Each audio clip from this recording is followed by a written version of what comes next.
Et en fait, j'ai voulu reprendre mes études pour la simple et bonne raison que je me suis dit: «J'avais envie de plus de responsabilités, prendre de plus de hauteur sur les dossiers».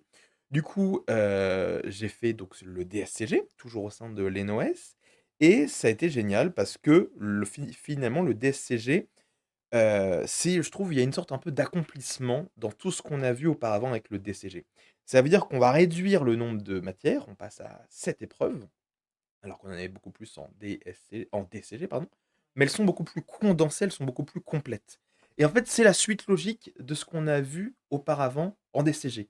Que ça soit le management, que ça soit la comptabilité, finalement, c'est une suite assez claire. Évidemment que le DCG est plus dur que le DCG, on le voit dans les taux de réussite, mais ça a été vraiment top parce que j'avais absolument envie de continuer dans l'expertise comptable. En reprenant finalement mes études en DSCG, j'avais cette envie, hem, de, poursuivre après avec le DEC. Je me suis dit: «Je reprends pas mes études pour simplement faire Ah un oui, un DSCG». DSCG.